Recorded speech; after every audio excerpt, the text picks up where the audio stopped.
Stand by for ludicrous speed. Okay, my dear Greg Saunders. Gregory. Eagle looking great. Your go. Greg Saunders. Greg Saunders. Greg Saunders. Wow. Hey, great. Goodness, Look at it. we interrupt this sound file to bring you a terrifying announcement. Are you aware that you're leaking coolant at an alarming rate? Show us the skills that have made you a media darling. Well, I'm glad we got all that out in the open. Ladies and gentlemen, this is the Saturday Morning Stateline Show. Pretty sure if the ocean was clear, people afraid of heights would never, ever swim in it. My name is Greg. He's Tom. It's your Saturday morning Stateline Show. How you doing, buddy? I'm wonderful. Good morning. Good to see you. If the ocean was clear, do you know how many ships we'd see at the bottom of the ocean? I think I've we told could you really- before of my brief experience snorkeling in the Gulf of Mexico. Really? I think I told you about that before. I don't remember you telling me that, but you might have. So, gosh, this would have been like in 2005. This has been 16 years ago. My wife and I, completely broke, had no business going on a cruise, but our son was in a dance team that got invited to dance for Royal Caribbean. So we got a decent deal. It wasn't a great deal, but it was a decent enough deal that we're like, this might be a once in a lifetime thing. We're just going to do this. We're going to bite the bullet. And we took us years to pay it off, but we did it. Went on this cruise on the Royal Caribbean with our son, who's just celebrated his birthday this week. Happy birthday to Steven, aka Axel, who teaches dance up in Madison, Wisconsin, up at Kiel. We had a fun time on this cruise, and part of the cruise you get to, there's excursions you can go on.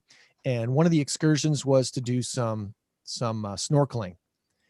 And I told my wife, I'm like, we got to do this. This is too cool. We got to see what this is like. So we get off the ship at the port thing, and you go to this place where you prepare to getting on this big pontoon boat, and they take you out in the middle of this. It's a fairly calm port area outside of Grand Cayman, I believe is where we were. And so when you're in a boat on the sea and you look at the water, you see the surface of the water, right? Uh-huh. That's all you see. You can't really see hardly anything below the surface. Once you get in the water, everything changes. Yeah. It's so clear. And it is a little bit freaky because you get on the end of the water a little bit, and all of a sudden you can see down for hundreds and hundreds of yards. I mean, I don't know how deep this was, but there were schools of fish below me so far there was no way I was going to swim down to get to them. And there was a few bigger fish. They might have been like nurse sharks or whatever they were, but they were way down there. And there was a guy in a scuba gear with cameras and, doing some filming stuff down. And it was just the coolest thing, Tom. Mm-hmm. I want to do it again. Oh, absolutely. I want to do it for the first time. Oh, it was great. And what made the trip even more exciting was there was a storm rolling in. Well, this was in, I can't remember if this was Grand Cayman or Jamaica. I can't remember which port it was. It had to been, I think it was Grand Cayman. Anyway, so the excursion was supposed to be two different stops. The first stop, I believe there was a sunken ship down that you could see, but there's no way you're going to get to it with a snorkel. You need a scuba gear to go that far down. So we swam around a little bit and did that, and it was starting to rain just a little bit, so you could see the raindrops hitting the top of the water when you went under. And it just, you're like it's like swimming in an aquarium, but a really huge aquarium with all the different fish and stuff. And then so we all get back on the boat to go to our second location, and on the way the storm hit and lightning struck one of the tourist trap boats. It looks like a pirate ship in the cove there. It struck that, and the guy driving our pontoon, he goes, he felt the shock in the steering wheel of the pontoon boat. Oh, wow. And he's like, yeah, we're done. We need to get out of here.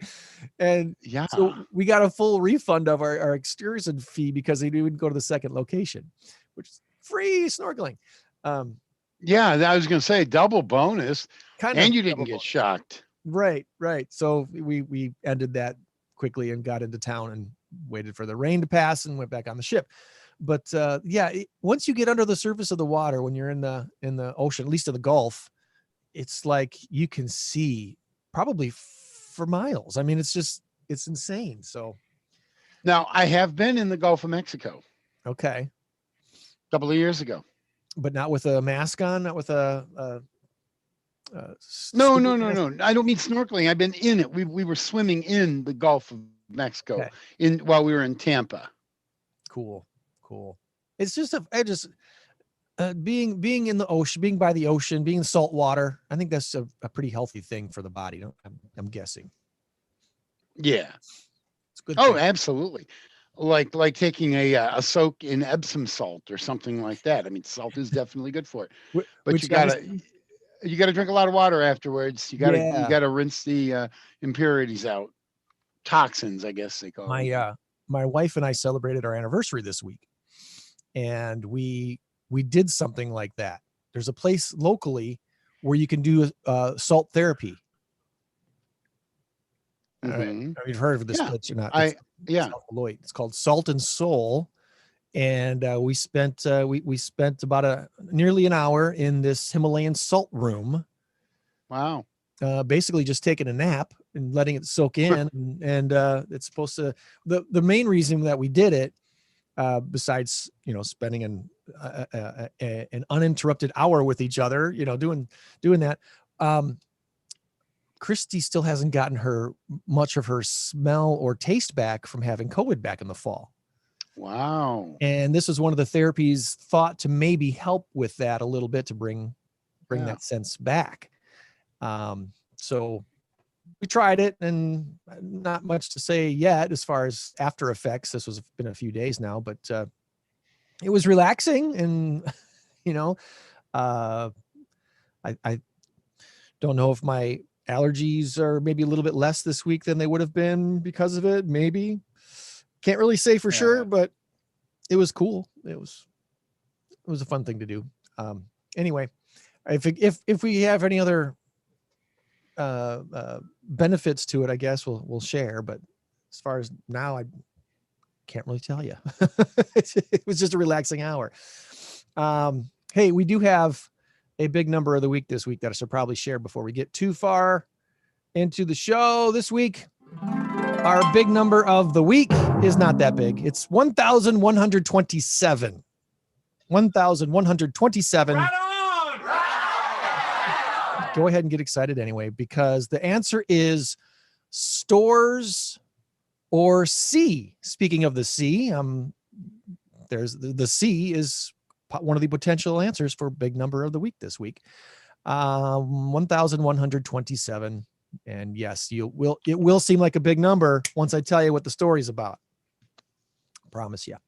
It is the 15th day of May already, the year 2021, the latest it's ever been in the history of mankind. And here we are doing a Saturday show again, which I felt like I was just sitting here yesterday for some reason, even though I had a full week. Did a lot of stuff this week, between birthday and anniversary and Mother's Day last Sunday. Had a nice gathering of family to celebrate moms. I don't know, were you guys able to do anything with the kids on Mother's Day? We actually didn't. It was just kind of a screwy weekend, I guess. We had the boys.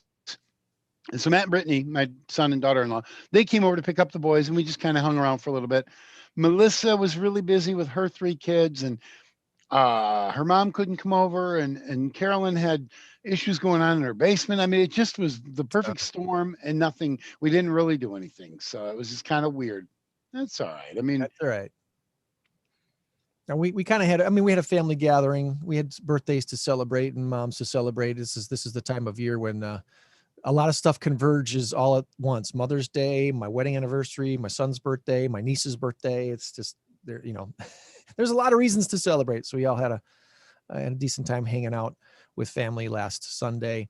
The big thing to share this week, besides Mother's Day and the anniversary, was Red Day, which we talked about last week quite a bit about. Keller Williams Realty Signatures annual Red Day. And I've got a couple of clips to share with you this week to see. I'll see if this will work. Let's see if we can make this work today, Tom. Share screen and share. I don't want to share the whole screen. I want to share this. Let's see if that works. You going to work for me? I think this is going to work. Let's give it a shot. Stateline Here's workers E-Dub. here to make their community better. It was for Red Day, which is observed around the world. Red stands for Renew, Energize, and Donate. Employees at Keller Williams Realty Signature were out at various locations in the Stateline. This is video of people painting Mississippi Park's music show. One volunteer tells us what Red Day means to him.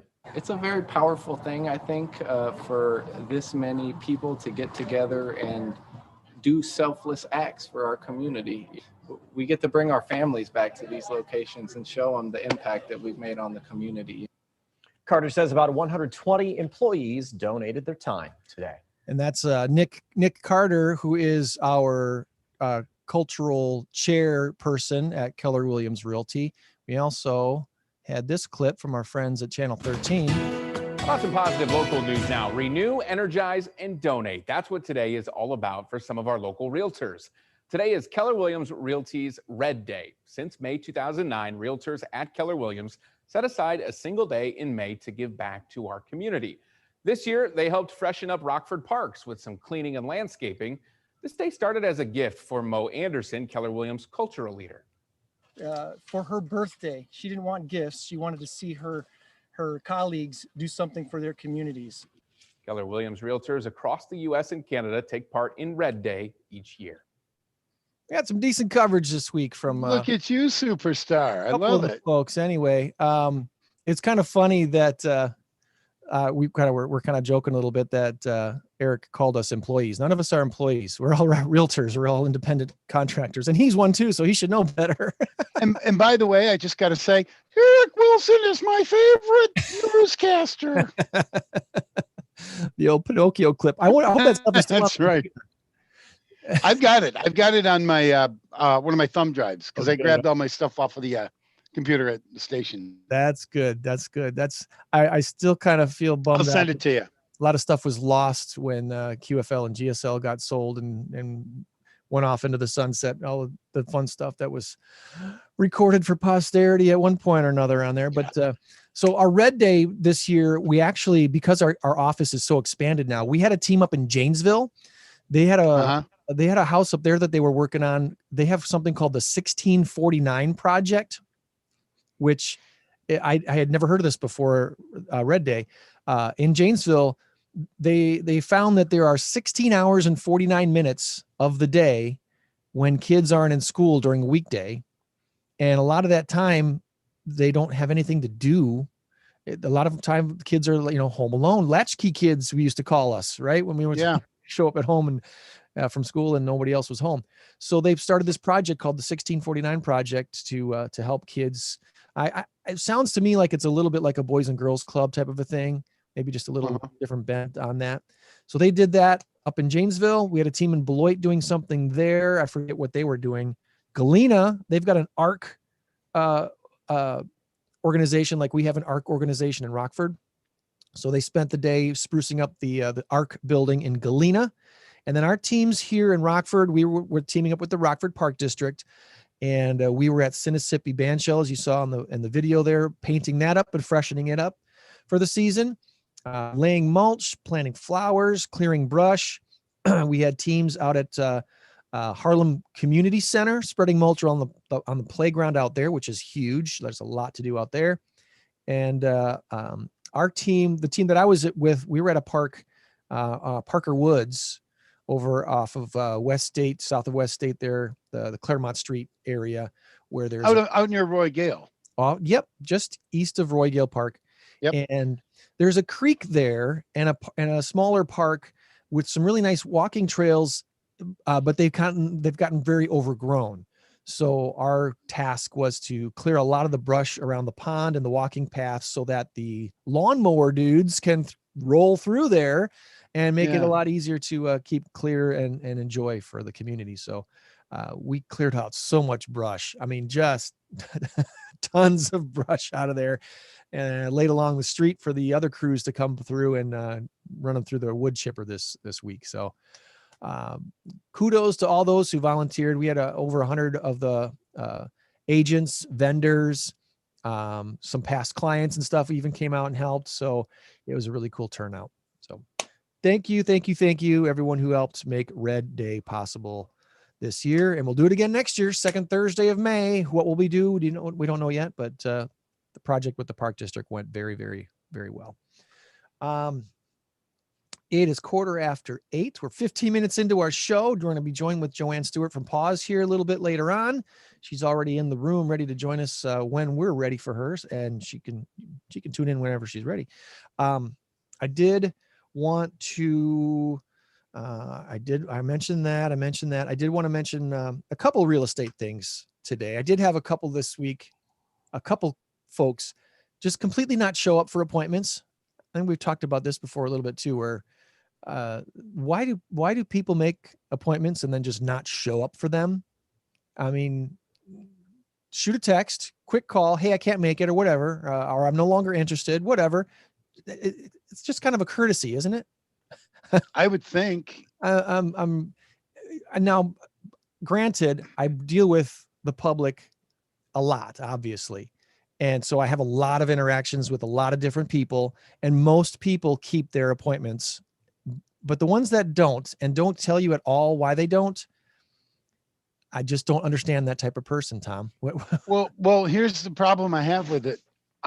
You know, when someone had an accident, someone went to the hospital, someone's grandma died, you know that because they're absolutely more than willing to say, oh, you know what? My grandma just passed away. I'm so sorry I missed, and I couldn't call you at that point, whatever. It's the ones who don't show, don't call, don't this, don't that decided to sleep in, decided to go meet their buddies for drinks at the bar or whatever. I'm not putting anything on anybody. I don't know what their story is, but usually, and then those are the people that are inherently selfish as far as I'm concerned. My opinion only. That's what it seems like. My opinion only. Inherently selfish, that and even then they may still have a good reason, but I guess what we're saying is just come clean with it. Just tell the person who's waiting on you, because that's money out of their pocket, that's time out of their day, time away from their family, time away from supper, you know. Right. The 30 to 60 seconds it takes to shoot a text message or make a quick call and just say, sorry, can't make it, I apologize. You know, maybe we can. I'll explain later or something. Yeah. Even if you never get to the explanation, that's fine. But at least it's something. Part of the. Part of the well, part of the reason it really rubs me in a really wrong way is because I can work out of my home a lot of times, and a lot of times these appointments are made to meet at my office. If someone doesn't cancel on me and I go to the office to meet them and they don't show up, that's hours out of my day. Okay. Mm-hmm. I could have spent those 2 or 3 hours completely doing something else and being more productive. I find ways to get productive anyway, but you know. Yeah, absolutely. But that's beside the point. I know what you mean. Courtesy. That's all I'm asking for. Some common courtesy, folks.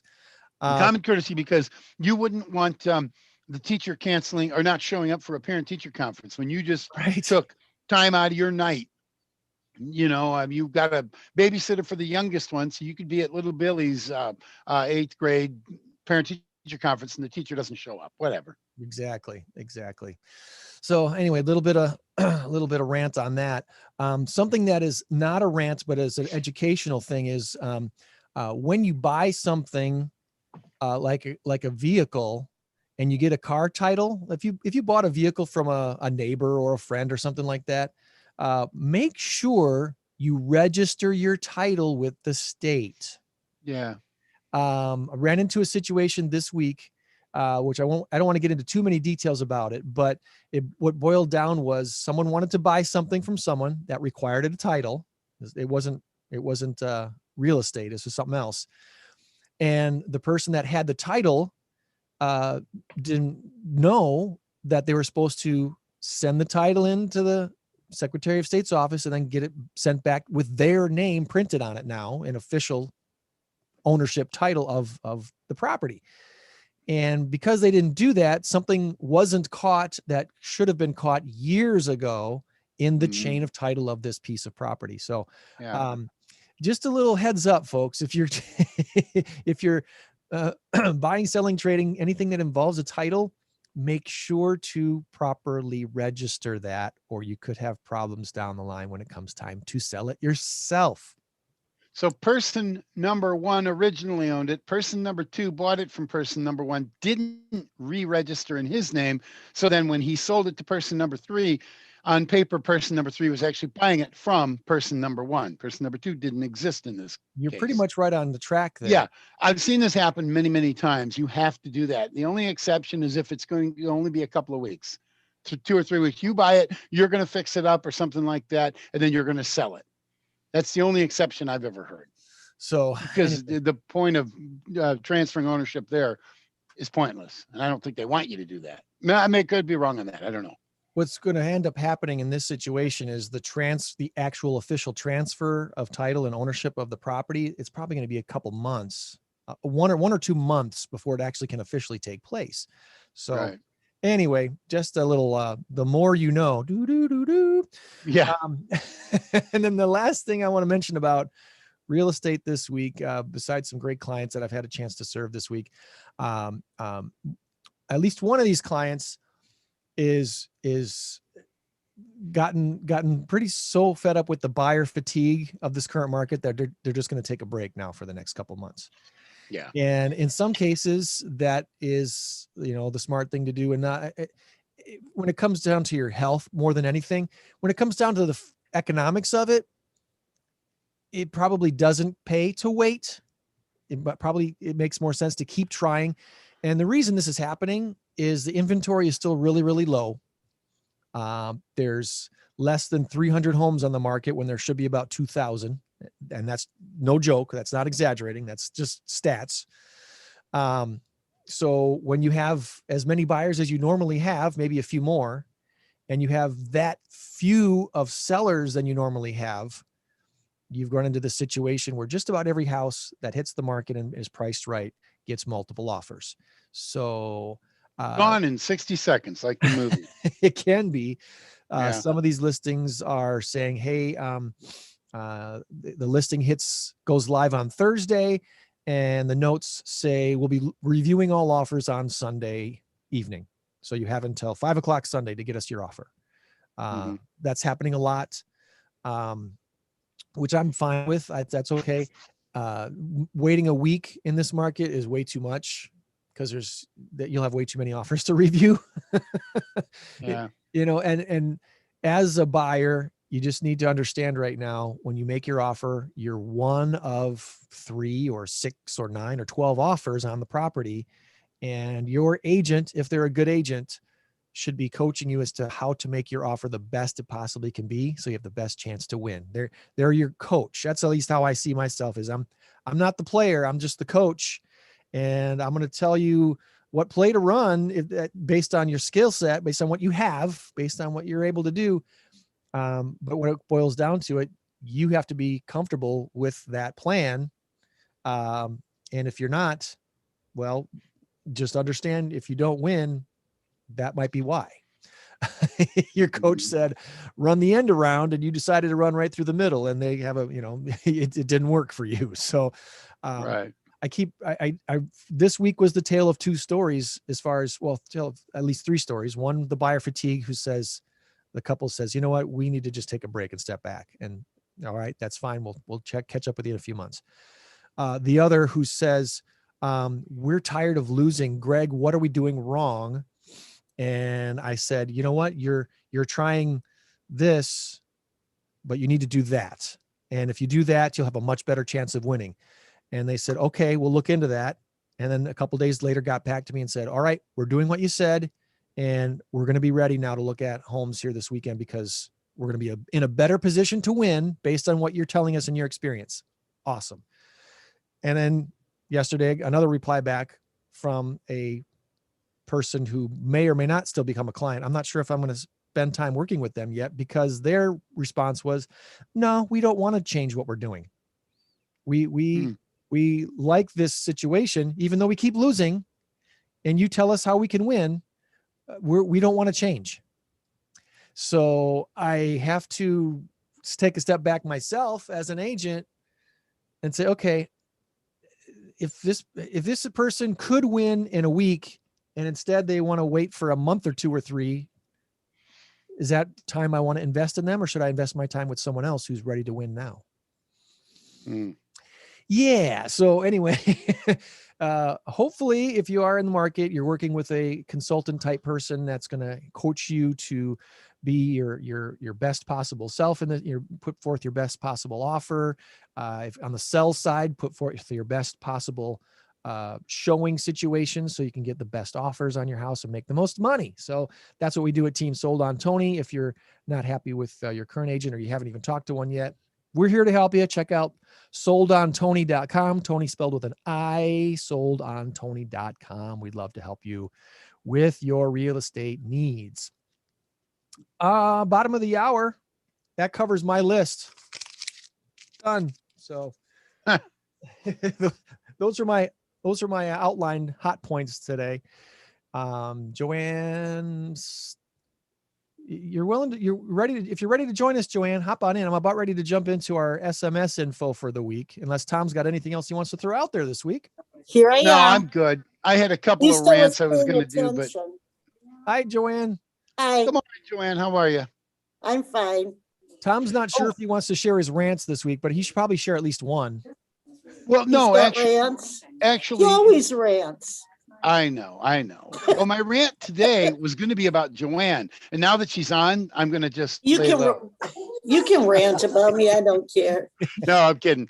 I'm going to save it for next week, or maybe the week after, because I don't have the piece of paper in front of me. But basically, I'll share a little bit of it. My son, when Dominic was born, Matt and Brittany were newly married. They moved in with us. Oh, I'm on the air now. To get acclimated to life with a new kid and all that. Well, one January day, I think it was January, February, whatever, it had snowed, and the odd even policy was in place, which is the most confusing thing in the world. Got to move it by 8 o'clock in the morning. Well, what happens if you get home at 2 in the morning because you worked second shift, and then you're sleeping until 9 or something? It's a bad policy. Anyway, Matthew, my son, got a ticket for, I don't know, $50 or whatever it was. We just got another notice in the mail the other day stating that he owes such and such an amount. Get over yourselves, people. First and foremost, bad policy. Secondly, it's not even the state of Illinois or the county of Winnebago. It is the park something. Like I said, I don't have it in front of me, so I was gonna bring it in, and it just. Well, now we're all like want to hear about it, and you. You want to cheer about what? Hear about the rant, all the detail.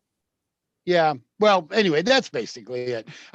It's so irritating to me that I drive around the city and I see drugs and I see this and I see that. And that's the age-old argument. Why don't you get the crime off the streets? I get it.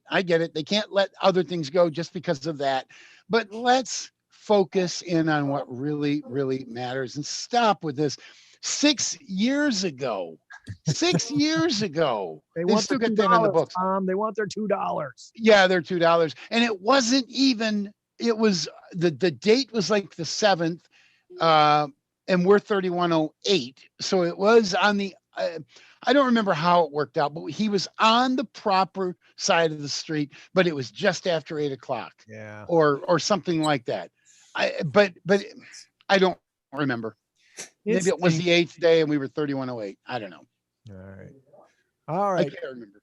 Well, that's my rant. Now we're all confused. I am too. Yeah, this looks. That looks fun. Okay, let's do some SMS info with the TV. There you go. Make it look fun. All right. SMS info for this week, the 15th of May, 2021. Collins Aerospace, also known as Sunstrand around these parts. If you saw on the news this week, they broke ground at their Harrison Avenue campus for something new. They're constructing an $18 million wind tunnel test site. How cool is this? Wow. It's designed to streamline how the company's Ram air turbines are manufactured and evaluated. These Ram air turbines, they deploy from the wing or the fuselage of a plane when a plane loses power during flight. So the plane loses power, dangerous situation, right? These things deploy, and obviously the plane is still moving, and it starts to spin a small turbine and provides some backup power to the planes. Ooh, nice. Very, very cool system. According to company Vice President Stan Kotke, it's a critical product, one that will now be able to produce faster for our customers and more safely for our employees once our new wind tunnel becomes operational around the summer of 2022. It's an $18 million investment, he says, represents our continued commitment to investing in our Rockford facility, maintaining its world-class capabilities for the long term. So kudos to Collins Aerospace, which is a unit of Raytheon Technologies Corporation. They trade on the New York Stock Exchange under RTX. Those are their ticker tape letters, RTX, Raytheon Technologies. Were either one of you big fans of the 2000 movie Castaway with Tom Hanks? I liked it. One of the few Tom Hanks movies I actually liked. With the volleyball. Yeah, well said. That's exactly what the story's about. I hate to admit this. I don't really hate to admit it. I actually cried at that scene. I had a little bit of a tear. It really struck something with me. It's like losing your best friend. And I've lost a lot of best friends over the years. It really, really hit me. And I don't know why. It just was the strangest thing. The Tom Hanks co-star in the movie Castaway was not Leonardo DiCaprio. It wasn't Meg Ryan. It wasn't any other A-list actor. It's the volleyball courtesy of Wilson Sporting Goods. Yeah. And throughout the film, the volleyball gets 10.5 minutes of screen time. Wow. 10.5 minutes. And the movie was about an hour 40, maybe? Hour and a half. I was going to say Helen Hunt was his co-star, correct? Right. But she was in the beginning and she was at the end. She was hardly in the middle. And How long was she stranded on that island? I think 5 years. 5 years. Didn't she marry someone else? She did. Yeah. She did. And that iconic scene where he shows up at her door at the very end and she shuts the door and walks out to the car. She's like, oh my God, I thought you were dead. I got remarried. Or, you know. It's crazy. There's a part in the middle of the movie where there is no dialogue for like 20 minutes. Wow. There's nobody to talk to. Wilson was off taking a nap. It's just him surviving on that island, which is I want to watch the movie again. I've only really seen it the one time, I think. Anyway, the story is brought up because the volleyball got this 10.5 million of screen time, worth an estimated $1.85 million in advertising value. And Wilson paid a grand total of $0. Wow. To get it. Each year, hundreds of brands, cars, computers, clothing, kitchen appliances, even lawn chairs are on the silver screen. Sometimes brand appearances are very overbearing. You think about the 30-second long glamour shot of a Lexus driving down the coast. That's paid for. That's a commercial basically on a movie. Other times they're very, very subtle and they happen quickly. And if you blink, you might even miss them. But a frequent misconception is that all brands pay a fortune to appear on the silver screen.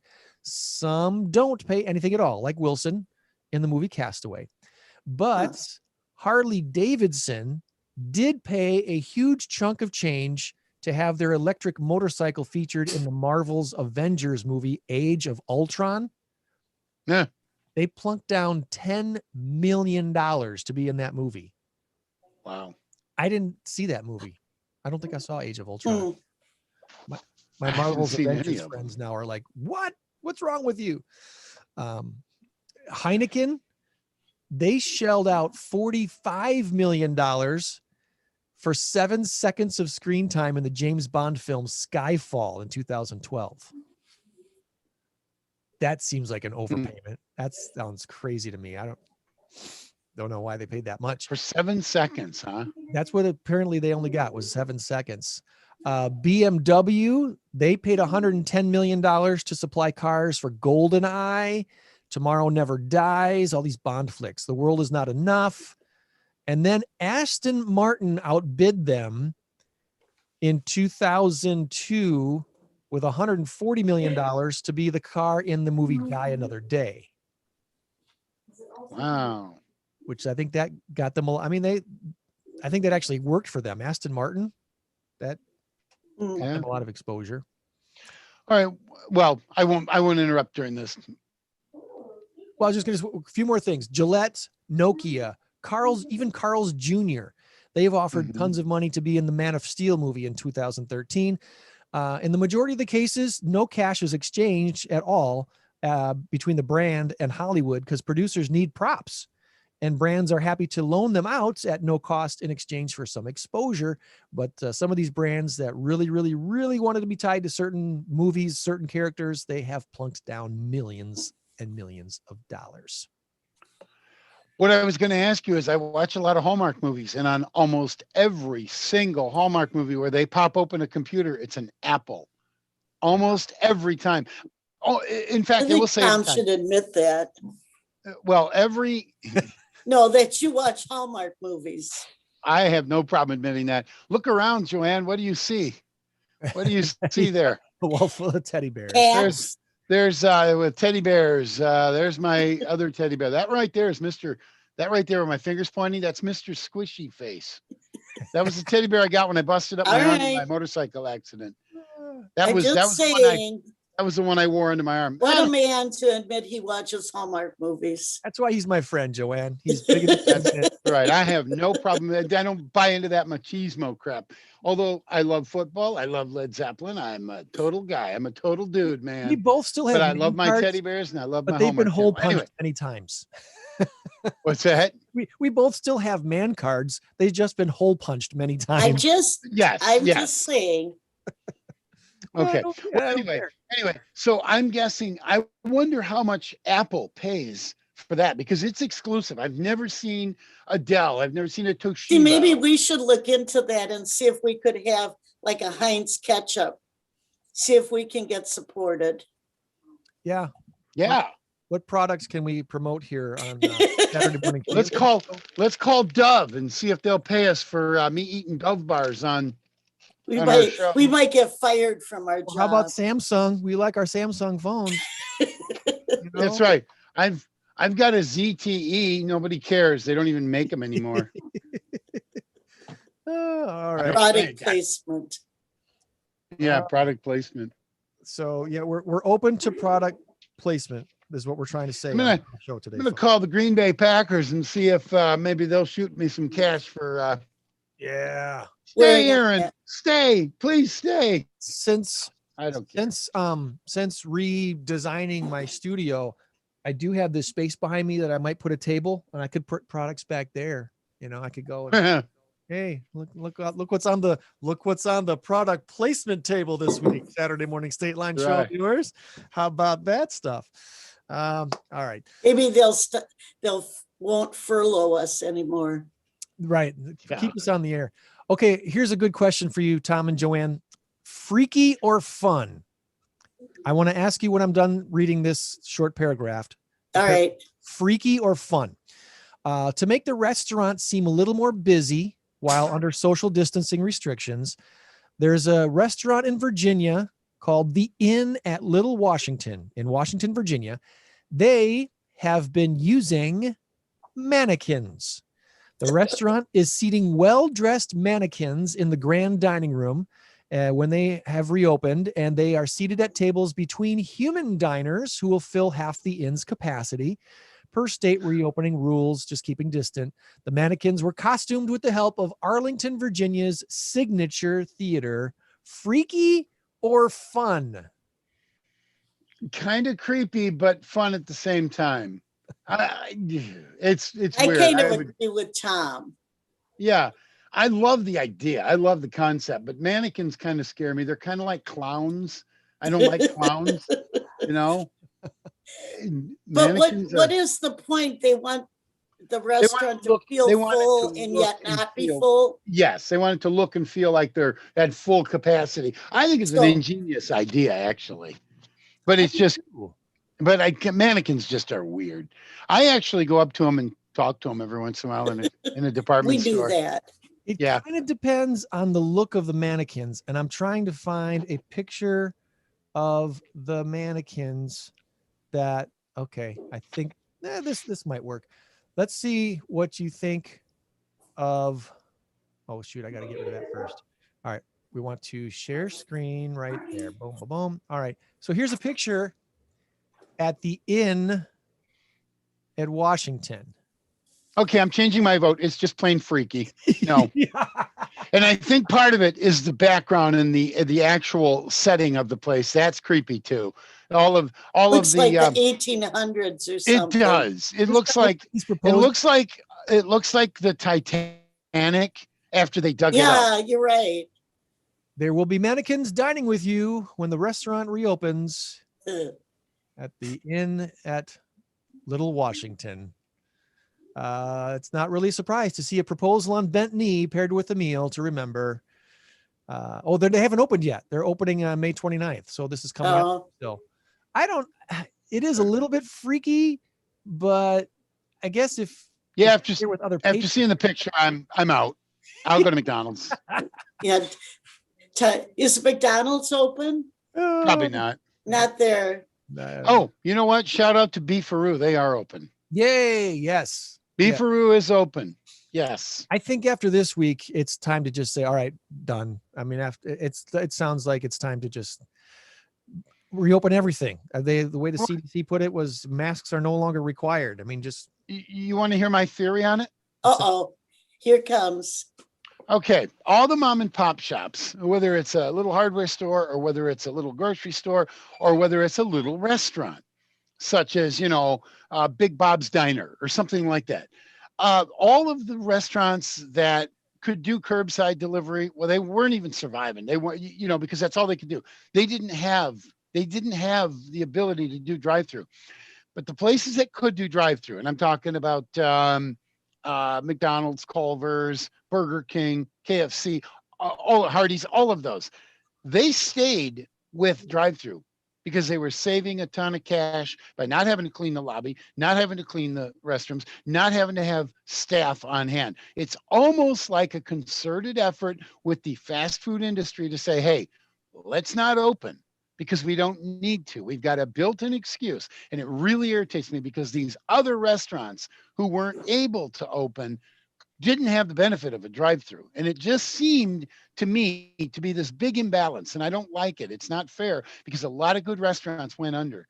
A lot of good restaurants. I know one of the gals that owns a restaurant that we frequently go to, she said she is really, really struggling because for a year, almost a year, 10 months, whatever it was, she could not hardly survive on just curbside orders because she didn't have a drive-through. It's an actual, it's the 3B's Cafe out on North 2nd.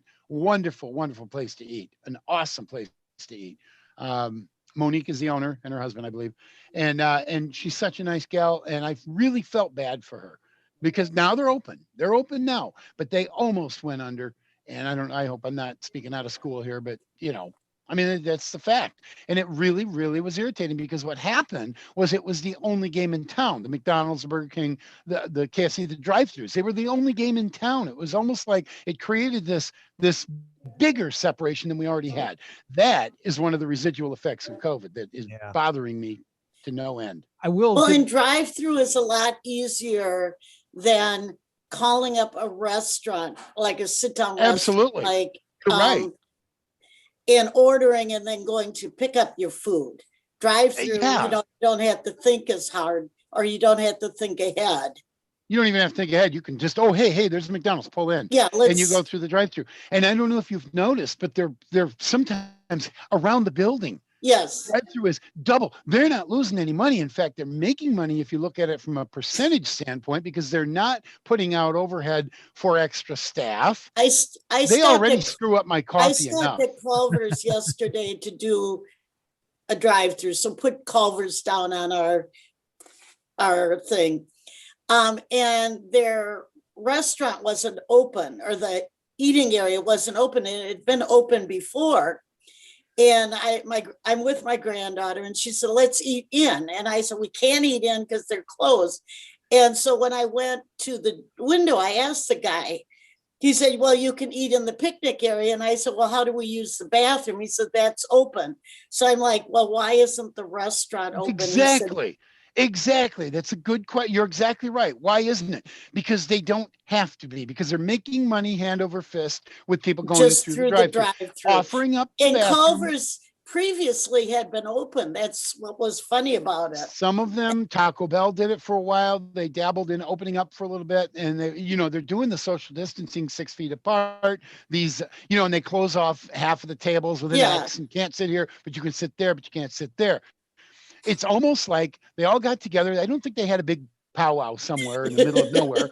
I think what happened was they all kind of understood that, look, if we just we're making more money just doing the drive. We're making more money doing it this way. So I think the word kind of got out, maybe through the underground or whatever. But all of these other restaurants, they're open now because they had to be. They had to bite the bullet, wear your mask, but social distance. We found Tom's rant. Oh, that's been a rant of mine for a while. I want to give a huge shout out to Lino's because they nailed it. Also, Francesco's, they nailed it too. Yes. As far as setting up. I lived near Lino's, and it's crazy how they operate. They're so as efficient as they can make it. Yeah. Yeah. Yeah.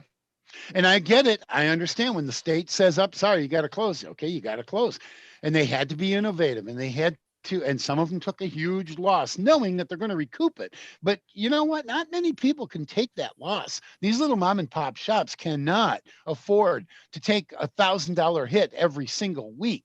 No. And they're losing $4,000 a month, $50,000 a year. They can't, nobody can do that. I'm sorry. No. And it's not fair. So the way this thing has been handled by not just J.B. Pritzker, not just the Illinois governor, but by the entire country, it's ridiculous.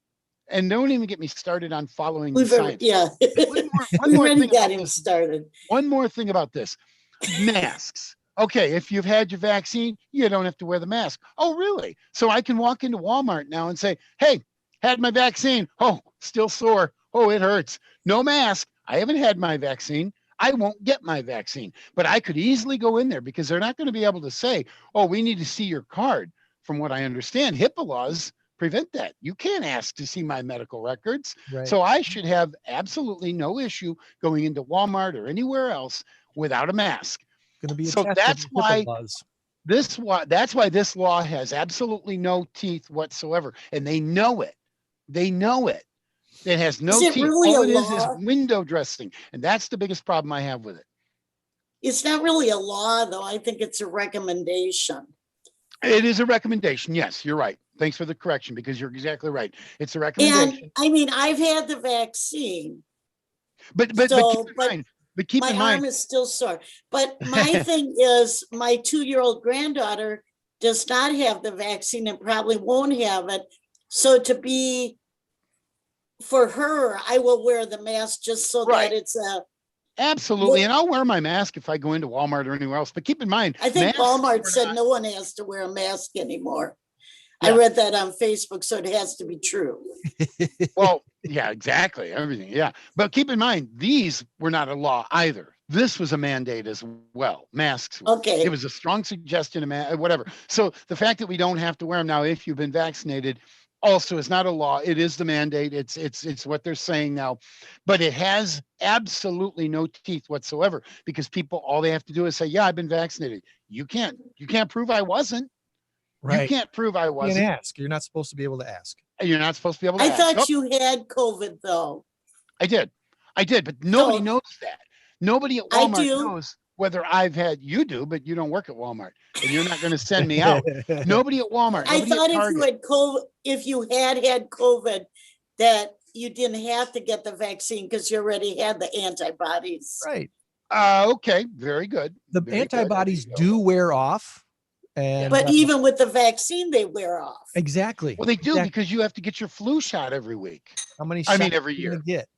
I think we found Tom's rant for today. We like to get Tom on the bandwagon of the mask. I know. I had a long talk with all my teddy bears, and they all agreed with me. So Bottom line, the teddy bears also say freaky when it comes to mannequins at the restaurant. yeah, but teddy bears in my office not freaky. Apparently, I don't know. Okay, so here's some names for you that you've never ever heard before. A former Stanford computer science researcher now works at Tesla, and he came up with this experiment. No, He I'm wanted fine. to use his supercomputer to come up with a list of one-of-a-kind baby names. I'm fine. I I don't know talked a couple anything weeks about ago about the amount of time new parents spend trying to pick out their baby names, and it was like hours, like 10 and a half hours or something like that. Sue doesn't know I'm on right So now. here's some names that his supercomputer came up with. Tell me yay or nay. Sherry Ann. I've heard that name before. Charyanne. Sherry Ann. Not spelled that way, but I've heard Sherry Ann before. Okay. Sanny. Sanny. Sanny. Oh, goodness gracious. I used to work with a kid named Sanny. I did. That was his nickname. His name was Charles. His nickname was Sanny. That's funny. Risa. Resa. Risa. Scott's girlfriend's name is Risa. It's Teresa. Wow. That is huge. That is funny. I'm 3 for 3 here. Wallen. That is hilarious. Wallon. Wallen. Nope. Wallen. It's kind of like a Walter or a combination of Walter and something. Allen. MRSA. No, I'm sorry. Maris. Merus. Maris. I've heard Different spelling. I know 2 people with that name. Candica. Candica. Forgot the jugs. Nope. Candica or You're doing Candica. all the training. I'm forgetful here. A few more. Rasheen, Ozila, Shanae, Shanne, Shanne, Karela, Deland, Geemar, Geamar, Geemar, or Jakin, Jackein, Jakeen, maybe that's Jakeen. What's the most unique baby name you've heard? Bob. Hey, little Bob, come here. I see a lot of unique My names. mind just went blank because over the years, we've had a lot of, the one that hits me is when they name heaven backwards. Nevea. Well, Evian, the drink, is naive, which I think is funny. And I'm pretty sure that's what it was. They looked at the word naive and they went Evian. My favorite Evian. one. My favorite one. Naive to pay for water, I guess. My favorite one lately was I believe it was a takeoff of Cindy, Saniqua. I thought Saniqua was a very cute name, but anyway, so there's from Stanford, a Stanford supercomputer scientist. A few quick randoms before we get to pause here real quick. TikToker working her trade. Let's see. There's a TikTok person who's trying to trade her way from a bobby pin to a house. Have you seen these people that do trade ups? Trade ups. Oh, yes, I've heard that. Yeah. I've heard that. Yes. Very fun. So you start with something very inconsequential, just like, all right, I've got this little pad of Post-it notes. I'll trade this to you for, how about do you have some earbuds you don't need anymore? I'll take the earbuds. Okay. I do. Yeah. Maybe a teddy bear. I've got a pair of earbuds now. Will you trade these for maybe a transistor radio? Okay. And then you keep trading up as much as you can. She's on her way. She wants to get a house. In her latest episode, she traded 3 80-year-old tractors for a year's worth of unlimited Chipotle. I think wow. From okay, so but if you sold each one of those tractors and got, I don't know, a few $1,000s, well, a year's worth of Chipotle, even if it's 365 meals, I think she came out under on that one. I don't know what this condition of these tractors were. If they're vintage antiques, I would think they are if they're 80 years old. But apparently, according to her calculations, it was worth more to have unlimited Chipotle for a year. And she thinks she's going to be able to trade that up for something else. So I don't know her name. She's a TikTok person. And anyway, she's working the trade up to try to get to a house. Good luck with that. People start with a pen. What do you give me for this? Exactly. See how far I you will can go get. pen for Post-it notes. How's that sound? There you go. Start with pen for Post-it notes. People are traveling again, according to Airbnb. The home sharing platform had $64.4 million. No, I'm sorry, 64.4 million nights and experiences booked in the first quarter of this year. That's up almost 40% from the previous quarter, from the last quarter of last year. Airbnb these days, by the way, they're worth more than Marriott and Hilton combined. Wow. And they don't own any properties. Like Marriott and Hilton. They combine those together and it's Milton. Yeah, that's Milton, my dog's name. My late dog. Recent report released by the International Energy Agency, the IEA, says an electric vehicle uses 6 times as many mineral resources as a fossil fuel car, and an offshore wind plant requires 9 times as many mineral resources compared to a gas-powered plant. The expense of alternative fuels doesn't get calculated very well sometimes when you see these hit 'em reports that says we got to do more for to use less gasoline. Everything is more expensive. Consumer prices have shot up over 4% in April compared to last year, according to the Department of Labor. We've got short supply chain issues are having issues all over the world. Material costs are going up, wages are going up, inflation is coming, and of course that's in large part because of the pandemic. So anyway, there you go. There is your randoms for today. We're running way short on time. So Joann, what do you got for us at pause? Do I have to run through the shelter? Take your time. We're in no rush. We are nearing 9 o'clock already. This time sure flies when you're sharing info. Listening to Tom rant. We'll blame Tom's rant today. He went on the rant. He went on the rant for, now she's backwards. But that's our cat of the week today. I've got to look at the name to say it right. Zazu. It's a good baby name, Zazu. And there's his partner.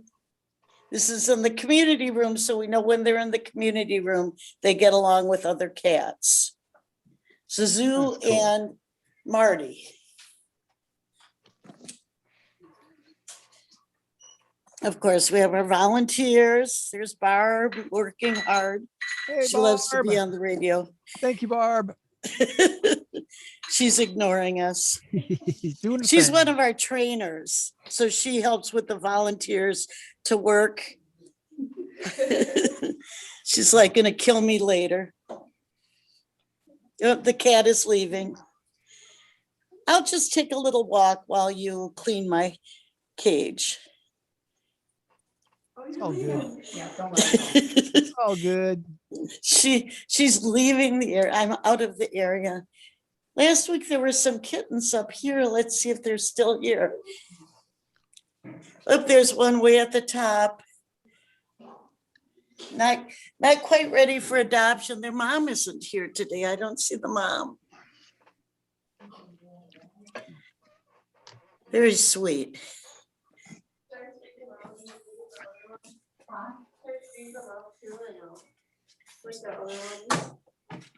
They always think I've got some food, so they come on down. This is a unique cat. I think I showed her last week. Poor thing with her marking down the middle. She's called Ziggy. Hello, Ziggy.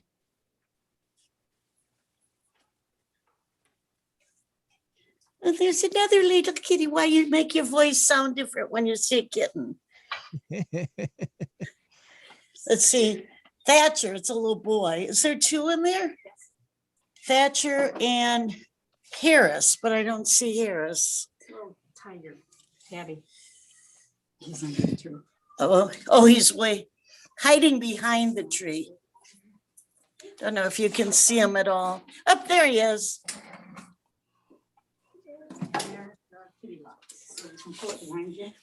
He's gonna use the litter box, so he needs some privacy. Up there he is. These two are ready for adoption. They said they were born in the shelter. Take them both.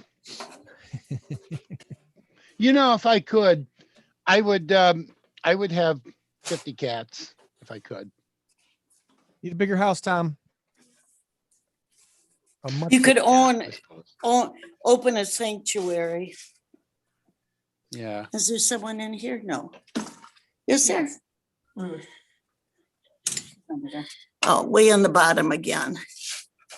And we kind of see the reflection. Oh. So that's about it for today. Did we do the first? I'm walking around without my mask on, sorry. It's all right. You've been vaccinated. You're good. Nobody there's someone in there, but I think that's the one that took the walk. I don't see anyone in there. Yeah, this is our last one is Clyde. I think Clyde is one of our oldest, not oldest cat, but longest in the shelter. Okay. Time to adopt Clyde. That's right. Maybe Amber's parents will adopt Clyde. All right. We've got a big number of the week this week. And Joann hasn't heard it yet, or maybe she did. 1,127. Right on. 1,127 is the big number of the week this week. The answer is stores or C. Stores or C. Our current score looks like this. The It's letter Tom, C or C like the ocean. It's Tom 4, Joann 2. We're looking for a little catch up here today, Joann. No, we're not. We're looking for more separation. Tom wants to win. He wants a free breakfast. I want a free breakfast. Oh, by the way, if I win the free breakfast, that includes all the teddy bears. They don't eat much, but you know. What's your answer? Give it to me. Stores or C? 3, 2, 1. C. Stores. Oh, right. We are going different directions. All right. That's right. Let's get rid of these here real quick because how should we end? With the flag today? I want the flag. All right. So the Dollar General. I think I told this on the show a couple weeks ago. It appears that a Dollar General store is coming to us here in New Milford. Nice. In fact, Dollar General are setting to open over 1,000 stores this year in the U.S. 1,035. Oh, come on. Oh. But the number of shipping containers that have fallen into the sea so far this year is 1,127. Joann, yay! You get the points. And last year, over 3,000 shipping containers fell into the sea in transit. Wow. Wow. Roughly 3,100 shipping containers fell off into the sea. This year, they're already up to 1,127.